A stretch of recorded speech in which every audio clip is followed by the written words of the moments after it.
ములకల చెరువు నకిలీ మద్యం తయారీ కేంద్రం మొన్న బయటపడింది. దాదాపు 1,75,00,000 విలువైన సరుకుని పోలీసు వారు పట్టుకోవడం జరిగింది.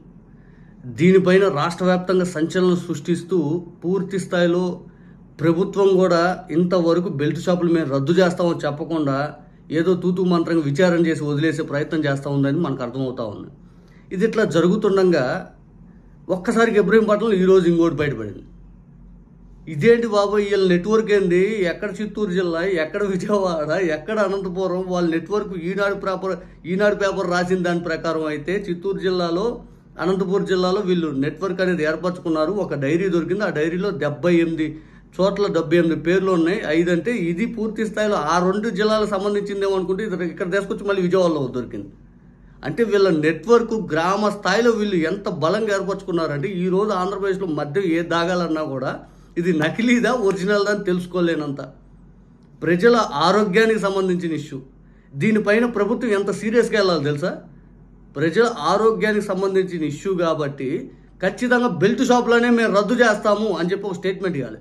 100 కోట్ల అక్రమ సంపాదన నకిలీ మద్యం పైన సంపాదిస్తున్నారంటే ఎటువంటి భయం కూడా లేకుండా, ప్రభుత్వ అండదండలు లేకుండా వాళ్ళకు ఉంటుందా? ప్రభుత్వంలోని అధికార పార్టీకి చెందినటువంటి నాయకులు అండదండలు లేకుండా వాళ్ళు ఇంత సామ్రాజ్యాన్ని వాళ్ళు సృష్టించుకోగలరా? జస్ట్ ఇమాజిన్ చేయగలుగుతారా? చేయలేరు కూడా. మరి ఎందుకు ఇంతవరకు పూర్తిగా ఈ సిట్ అనేది లేకపోతే ఇటువంటి వాటి మీద ఎందుకు ఏర్పాటు చేయాల? ఒక సిట్ వేసి దాని వెనక ఎవరెవరు ఉన్నారు, ఏం జరిగింది, రాష్ట్ర వ్యాప్తం ప్రతిదీ కల్తీ ఏంటి అని టెస్ట్ చేసి ప్రజల ముందు ఎందుకు పెట్టదలుచుకోవట్లా? మీరు ప్రభుత్వ పెద్దలు ఎందుకు స్పందించట్లా? దీనిపైన రాజకీయంగా తెలుగుదేశం పార్టీకి ఎక్కడ డ్యామేజ్ అయిపోద్దని మీరు డ్యామేజ్ అవ్వాల్సిన పనిలా. ఇటువంటి నకిలీ కుంభకోణం, నకిలీ మద్యం తయారీ కేంద్రం అధికార పార్టీ నాయకులు అండదండలు లేకుండా తయారీకి అవ్వదు అని చెప్పి ప్రజలందరూ తెలుసు. ప్రజలు మిమ్మల్ని తప్పుగా ఆలోచిస్తున్నారు మీరు అనుకోవాల్సిన పనిలా. మిమ్మల్ని ఆల్రెడీ తప్పుగానే ఆలోచించారు. మీరు చేసిన పనికి అందరూ బాధపడతానే ఉన్నారు. ఈరోజు ఆ జనార్దన్ A1గా ఉన్నటువంటి వ్యక్తి వీడియో రిలీజ్ చేశాక టీడీపీ గేమ్ ఇదే, ఇంత దారుణంగా ఆడుతుందా? ప్రజల ఆరోగ్యం కంటే కూడా వీళ్ళకి రాజకీయం ముఖ్యమైందా అనిపిస్తూ ఉంది. ఒకసారి ఆ వీడియో విన్నాక వీళ్ళకి ఇక్కడ ప్రజలకి భద్రత సంబంధించి, ప్రజల ఆరోగ్యానికి సంబంధించి బెల్ట్ షాపులు తీసేస్తాము, ఇటువంటి వాటిపై సిట్ విచారణ చేపిస్తాం, దీనికంటే కూడా అతని చేత వీడియో చేపించి బయటకు వదిలేరు. ఆ వీడియో విన్నా నాకు నిజంగా అనిపించింది, ఇంత రాజకీయం మా ప్రజల కంటే అనిపించింది. ఒకసారి వినండి. ఆ A1గా ఉన్నటువంటి నకిలీ మద్యం దాటి A1గా ఉన్న వ్యక్తి వీడియో రిలీజ్లో ఏం మాట్లాడాడు? ఎక్సైజ్ పోలీసు వారికి నా యొక్క నమస్కారాలు. నా పేరు జనార్దన్ రావు. ఆంధ్రప్రదేశ్లో గౌరవ పత్రికా విలేకరులకు, మీడియా వారికి, ఎక్సైజ్ పోలీసు వారికి నా యొక్క నమస్కారాలు. చూస్తుంటే ఏదో పేపర్ పెట్టుకొని చదువుతున్నట్టు. ఆంధ్రప్రదేశ్లో ములకల చెరువు ఇబ్రహీంపట్నంలో జరుగుతున్నటువంటి నకిలీ మద్యానికి సంబంధించిన విషయాన్ని సోషల్ మీడియా ద్వారా నేను తెలుసుకున్నాను. ఈ వ్యవహారంలో నా పేరు మొదటి ముద్దాయిగా జనార్దన్ అని చూపించుకున్నారు.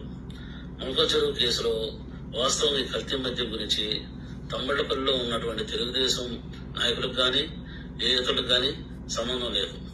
ఊరికి ఇతరులు ఇబ్బంది పెట్టాలని కొన్ని రాజకీయంగా లేనిపోయిన చేస్తున్నారు. ఇతరులు ఎవరో లబ్ధి పొందే ఉద్దేశంతో ఇవన్నీ జరుగుతున్నాయి. దయచేసి నా అనారోగ్య సమస్యలతో నేను విదేశాల్లో ఉన్నాను.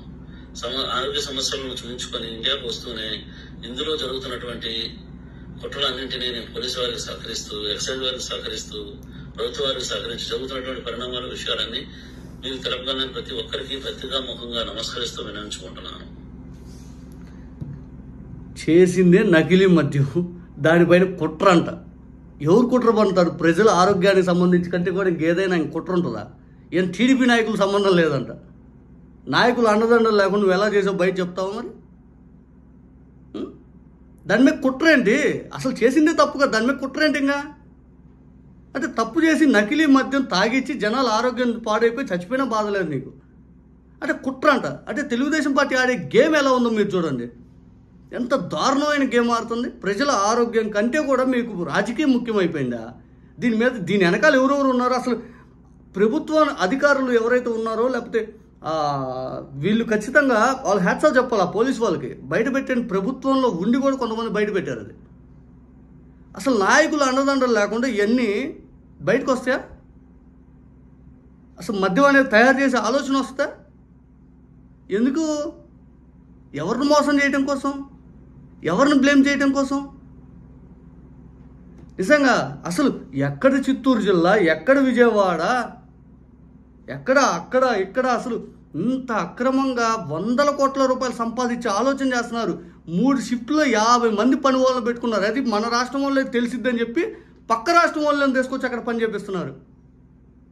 ఇంత విచ్చలవిడిగా మద్యం తయారు చేస్తుంటే బయటికి, అది ఎక్కడో మారుమూల ఏజెన్సీ ఏరియాలో కాదు, పక్క హైవేలో, NH హైవే పక్కన ఒక దాబాలో తయారు చేస్తున్నారు.